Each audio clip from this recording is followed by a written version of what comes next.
we're looking at 2 Nephi chapter 20, Right. the words of Isaiah. Yeah.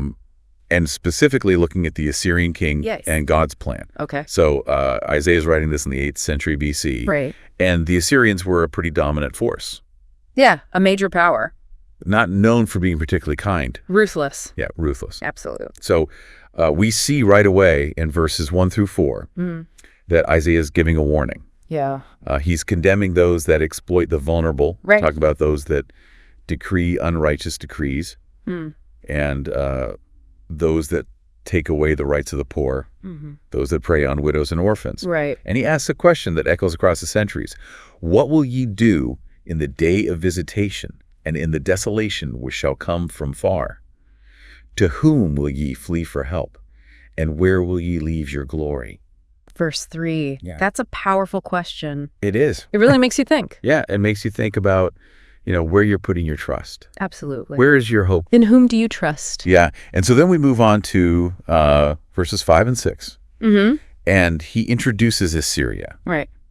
And calls Assyria the rod of mine anger. God's instrument to punish this wickedness. Right. He's going to use them to accomplish his purposes. Right. But then it gets really interesting because he makes it clear that Assyria is not acting out of righteousness. That's right. Or out of any kind of pure motivation. Yeah. He says in verse 7, howbeit he meaneth not so, neither doth his heart think so. But it is in his heart to destroy and cut off nations, not a few. Right. So it's like Assyria is driven by their own ambition. By power. Yeah, by power. By greed. Yeah, and not by this desire to carry out God's justice. Exactly. So how can God use an imperfect force? How can he use something that is wicked for good? To accomplish his purposes. That's the question. That's a big question. It is a profound theological question. It is. And I think it makes us think about, God can use anything. He can even use the most wicked things to bring about good. Right. And I think you see that throughout the scriptures. Absolutely. Looking at the life of the Apostle Paul. Yeah. A man who persecuted Christians. And then he becomes this incredible apostle. Yeah. Spreading the gospel. Yeah. And so we get to the heart of the Assyrian king's arrogance in verses 8 through 14. Okay. And he's just boasting about all of his conquests. Right. He's comparing himself to these other kings and really just completely disregarding God. And God's role in all of this. Yeah. For example, in verse 10, he says, are not my princes altogether kings? Is not Calno as Carchemish? Is not Hamath as Arpad? Is not Samaria as Damascus? He thinks he's done it all himself. Yeah. He's totally drunk on his own power. Yeah, completely. And the way that Isaiah describes his attitude is so striking. He uses this vivid imagery like, as one gathereth eggs that are left have I gathered all the earth, and there was none that moved the wing or opened the mouth or peeped. Verse 12. So he's dehumanizing Complete. all those that he's conquering. They're nothing to him. Yeah. Just objects he can collect and control. And this pride. Right. And self-reliance. It's dangerous. Yeah.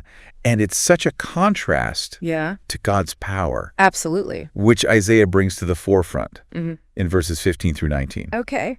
And he uses this analogy. He asks, shall the axe boast itself against him that heweth therewith? Or shall the saw magnify itself against him that shaketh it?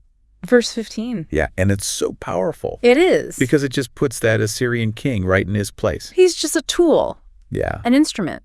Yeah. And God is the one who's in control. And to drive that point home, Isaiah uses some pretty powerful language to describe the coming destruction. Right. He talks about leanness among the Assyrians and a burning, like the burning of fire. Yeah. He describes how their thorns and their briars will be consumed in a single day. Wow. And the glory of his forest and of his fruitful field will be destroyed. Powerful imagery. It is. It's a reminder that God's judgment is real. And it's not something to be taken lightly.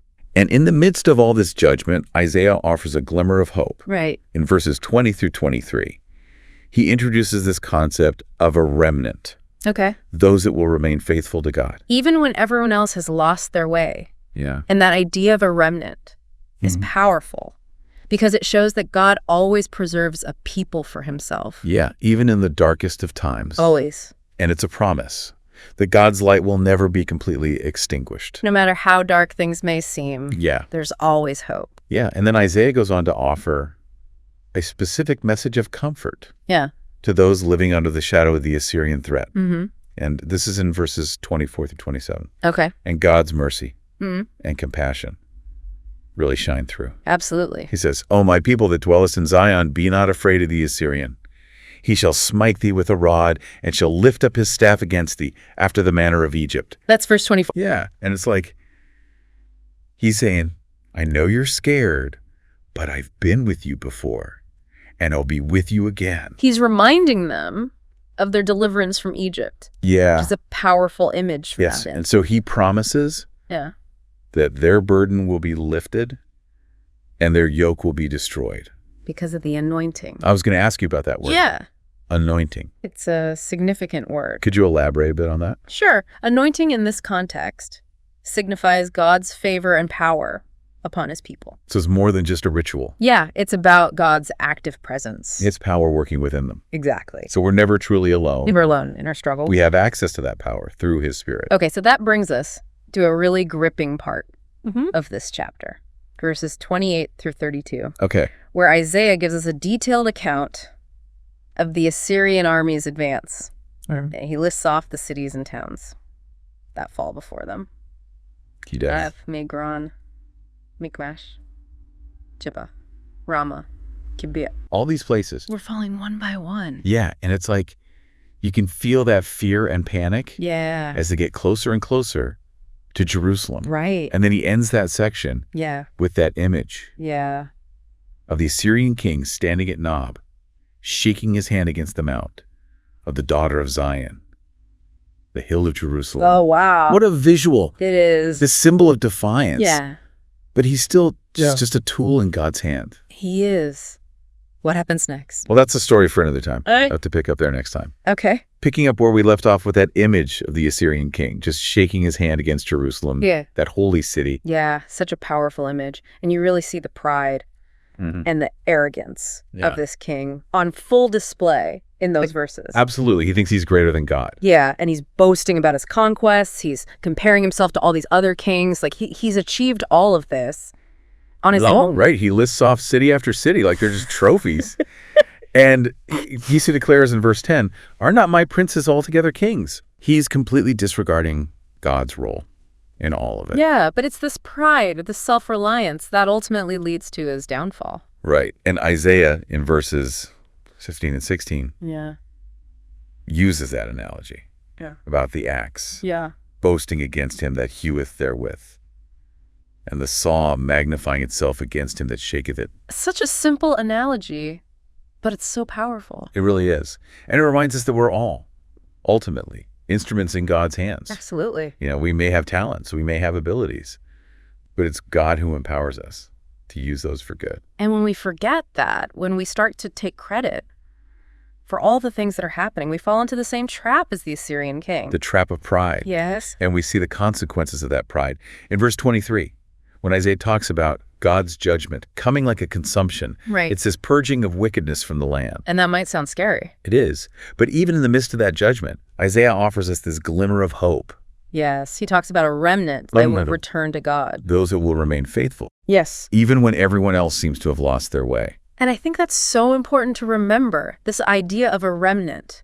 God will always preserve a people for himself. It's that reminder that God's light Yeah. will never be completely extinguished, no matter how dark things may seem. Absolutely. Even when things seem hopeless, there's always hope. Right. And that hope is reinforced in verses 24 through 27, where God speaks directly to his people and says, O my people that dwellest in Zion, be not afraid of the Assyrian. Yeah. He shall smite thee with a rod, and shall lift up his staff against thee after the manner of Egypt. He's acknowledging their fear. Yeah, but he's assuring them Yeah. that he's been with them through trials before. And she'll be with them again. He's reminding them of their deliverance from Egypt. Exactly. And he promises that their burden will be lifted and their yoke will be destroyed. Because of the anointing. You know, when I read that phrase, because of the anointing, it always kind of jumps out at me. Yeah. What does that mean? Well, anointing in this context signifies God's favor and power resting upon his people. Okay, so it's God's presence Yeah. and his power. Working in their lives, empowering them to do what they could never do on their own. So even when we're facing challenges, we're not alone. No. We have that access. Yeah. to God's power. Absolutely. And that brings us to verses 28 through 32, Okay. which describe the Assyrian army's advance. Right. It's almost like Isaiah is giving us Right. this front row seat to this unfolding drama. Yes. He's detailing their march through all these different places. listing off all the cities and towns. Iath, Migron, Michmash, Ramah, Gibeah. Wow. I mean, just goes on and on. It's relentless. Yeah, it's this sense of impending doom. Like a tidal wave. Yeah, you can just feel the fear and panic rising. It's a powerful image of how sin can just sweep through our lives. Yeah, leave this trail of destruction. Absolutely. It reminds me of the story of the prodigal son, Oh, yeah. who just squanders his inheritance. And ends up in a far country. Yeah, lost and alone. But just like the prodigal son found his way back, We can too. we can find redemption and restoration through God's grace It's a message of hope. that we all need. We do. We left off with this image of the Assyrian king standing at Nob, shaking his fist at Jerusalem. Yeah. What a visual. Such arrogance and defiance. But he's still just a tool in God's hand. Right, but to him, he's unstoppable. Right. He's conquered all these cities, and he thinks Jerusalem will be no different. And Isaiah gives us this detailed account of the Assyrian army's advance. He does. Iath, Migron, Michmash, Geberah, Ramah, Gibeah. All these towns falling before them. But then, in verses 33 and 34, we see God intervene. Yeah. He says, "Behold, the Lord of hosts, shall lop the bough with terror, Yeah. and the high ones of stature shall be hewn down, and the haughty shall be humbled." The Assyrian Empire is brought low. In an instant, But dude, it's a total reversal of fortune. it is. It reminds me that we often put our trust in things that seem powerful. Yeah. Money, technology, political systems. And those things can crumble. Yeah. They can disappear in a moment. And so Isaiah's message is a reminder that true strength lies in humility. Humility before God. Yeah, recognizing that we're not in control. And that ultimately we're accountable to a higher power. And that's where true hope lies. It is. In knowing that even when things seem darkest, God is still on the throne. He's always in control. So what are we putting our faith in? Good question. Are we trusting in the things of this world?